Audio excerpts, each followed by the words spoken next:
അമൃതതീർത്ഥം ചാനലിലേക്ക് ഏവർക്കും സ്വാഗതം. മൂകാംബിക ക്ഷേത്രത്തിലേക്കുള്ള സ്വാഗത കവാടമാണ് നാം ഈ കാണുന്നത്. മംഗലാപുരത്ത് നിന്നാണെങ്കിലും കുന്തപുരത്ത് നിന്നാണെങ്കിലും മൂകാംബികയിലേക്ക് എത്തിക്കഴിഞ്ഞിരിക്കുന്നു എന്നൊരു അനുഭൂതി നമുക്ക് ലഭിക്കുന്നത് ഈ സ്വാഗത കവാടം കാണുമ്പോഴാണ്. വനാന്തരങ്ങളിലൂടെയുള്ള ഈ യാത്രയിൽ ആദ്യം ദർശിക്കുവാൻ നമുക്ക് സാധിക്കുന്നത് മാസേക്കട്ട എന്നറിയപ്പെടുന്ന വനദുർഗ ഭാവത്തിൽ കുടികൊള്ളുന്ന ദേവതമാരെയാണ്. വനദുർഗയുടെ പൂർണ്ണ ചൈതന്യമാണ് ഇവിടെ കുടികൊള്ളുന്നത്.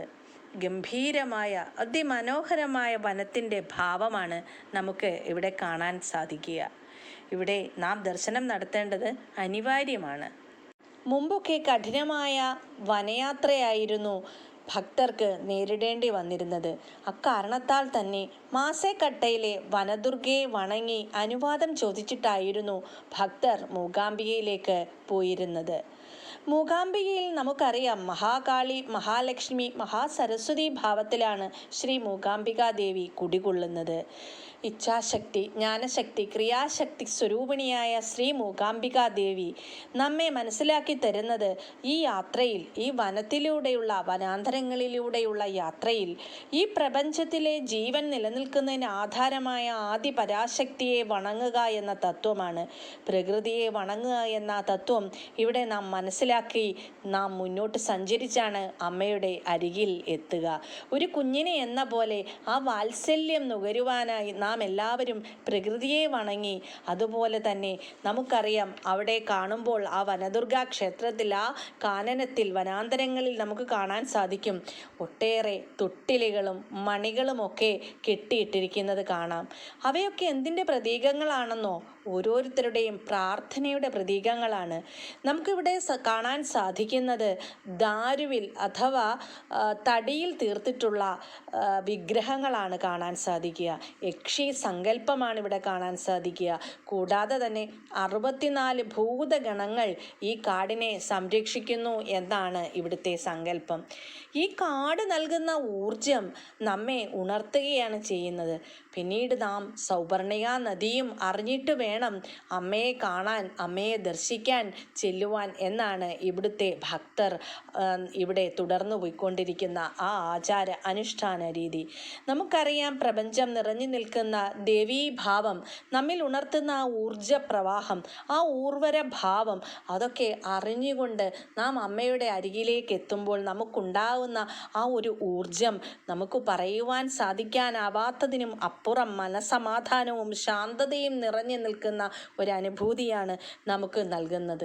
അതുപോലെ തന്നെ ഈ ദാരുശില്പങ്ങളുടെ ഈ തടിയിൽ തീർത്ത ഈ യക്ഷീഭാവത്തിലും ഭൂതഗണങ്ങളുടെ ഭാവത്തിലുമൊക്കെയുള്ള വനദുർഗാ ദേവിയുടെ അടുത്ത് നിന്ന് അല്പം നേരം ഒരു 10 മിനിറ്റ് കണ്ണുകളൊക്കെ അടച്ച് നിൽക്കുമ്പോൾ നമുക്ക് കിട്ടുന്ന സമാധാനം, നമുക്ക് കിട്ടുന്ന മനസ്സിന് കിട്ടുന്ന ആ ശാന്തതയൊക്കെ നമുക്ക് അനുഭവിച്ചറിയുവാൻ നമുക്ക് സാധിക്കും.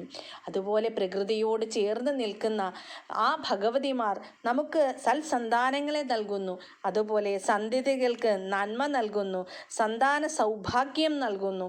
അതുപോലെ തന്നെ കുട്ടികൾക്ക് വിദ്യാഭ്യാസ തടസ്സങ്ങളൊക്കെ മാറ്റിത്തരുന്നു എന്നുള്ള എല്ലാ ഐതിഹ്യങ്ങളും ഇവിടെ നിറഞ്ഞു നിൽക്കുന്ന ഈ ദാരുശില്പങ്ങളുടെ വലം വയ്ക്കുമ്പോൾ, ആ ദാരുശില്പങ്ങൾക്ക് വലം വയ്ക്കുമ്പോൾ കിട്ടുന്ന ഒരു ആത്മാനുഭൂതി നമുക്കൊക്കെ അനുഭവിച്ചറിയുവാൻ സാധിക്കുന്നതാണ്. ഇത്രയേറെ, അതായത് നമുക്കിവിടെ ഒരു ഐതിഹ്യം നിലനിൽക്കുന്നത് ശ്രീ ശങ്കരാചാര്യ സ്വാമികളെ കുറിച്ചാണ്. ശ്രീ ശങ്കരാചാര്യ സ്വാമികൾ തപസ്സിനായി കുടജാദ്രിയിലേക്ക് യാത്ര ചെയ്യുമ്പോൾ വിശ്രമിക്കുവാനായി ഈ വനാന്തരങ്ങളിലാണ് ഇരുന്നത് എന്നാണ് ഇവിടെ ഐതിഹ്യം.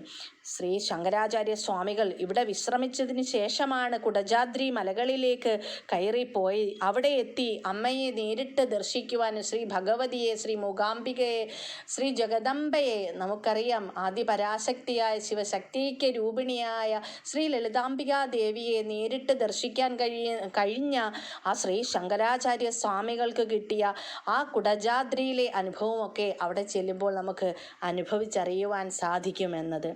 അതുപോലെ പ്രത്യേകിച്ച് ഇവിടെ എടുത്തു പറയേണ്ടത് എന്തെന്നാൽ പ്രകൃതിയെ അറിഞ്ഞ് പുഴയെ അറിഞ്ഞ് നാം വനത്തിൻ്റെ ചൈതന്യവും പുഴയുടെ ചൈതന്യവും ഒക്കെ അതിൽ നിന്ന് കിട്ടുന്ന ഊർജം ആവാഹിച്ചെടുത്തതിന് ശേഷമാണ് ശ്രീ മൂകാംബിക ഭഗവതിയുടെ സന്നിധിയിലേക്ക് എത്തുന്നത് എന്നുള്ള തത്വമാണ് നാം ഈ വനാന്തരങ്ങളിലൂടെയുള്ള ഈ യാത്രയിൽ മനസ്സിലാക്കുന്നത്.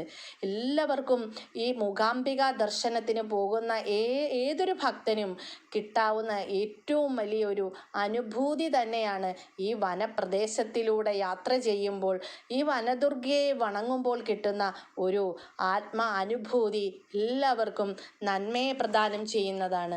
അതുപോലെ ഈ പ്രകൃതിയാകുന്ന ഈ പ്രപഞ്ചശക്തി നിലനിൽക്കുന്ന ഈ ഊർജസ്വരൂപത്തിൻ്റെ ഊർജം നമുക്കും നമ്മുടെ ശരീരത്തിനും മനസ്സിനുമൊക്കെ എത്രമാത്രം കുളിർമയേകുന്നു എന്നുള്ളത് അനുഭവവേദ്യമായ കാര്യമാണ്. ആദിപരാശക്തിയായ ഈ വനദുർഗയുടെ ഇവിടുത്തെ പൂജകളും അത് കൗളമാർഗത്തിലൂടെയുള്ള പൂജാവിധാനങ്ങളൊക്കെ നമുക്ക് ഇവിടെ കാണാൻ സാധിക്കും. അതായത് ഇവിടെ നിന്ന് നമുക്ക് കിട്ടുന്ന പ്രസാദം തന്നെ ആ വനാന്തരങ്ങളിൽ നിന്ന് ആ വനത്തിൽ തന്നെയുള്ള മണ്ണാണ്. ആ മണ്ണാണ് നമുക്ക് പ്രസാദമായി അവിടെ നമുക്ക് നൽകുക. ആ മണ്ണാണ് നമ്മൾ നെറ്റിയിൽ പ്രസാദമായി ചാർത്തുക. അങ്ങനെ നമുക്ക് അത്യപൂർവമായി തോന്നുന്ന വളരെ മറ്റു ക്ഷേത്രങ്ങളിൽ നിന്നും വിഭിന്നമായി തോന്നുന്ന ഒരു കൗളമാർഗ തൽപരമായ ഒരു രീതിയാണ്, ഒരു പൂജാ രീതികളൊക്കെയാണ് നമുക്കിവിടെ കാണാൻ കഴിയുക. അതുപോലെ കുരുതി കഴിക്കുന്നതിനായി കോഴിയെ അവിടെ കെട്ടിയിട്ടിരിക്കുന്നതായിട്ടും അതുപോലെ ആ വനാന്തരങ്ങളിലൂടെ നടക്കുമ്പോൾ നമുക്ക് അവിടെയൊക്കെ കോഴിയെ അവിടെ ബലി കഴിപ്പിച്ചതായിട്ടുമുള്ളൊക്കെ കാര്യങ്ങൾ നമുക്ക് കാണാൻ സാധിക്കുന്നതാണ്.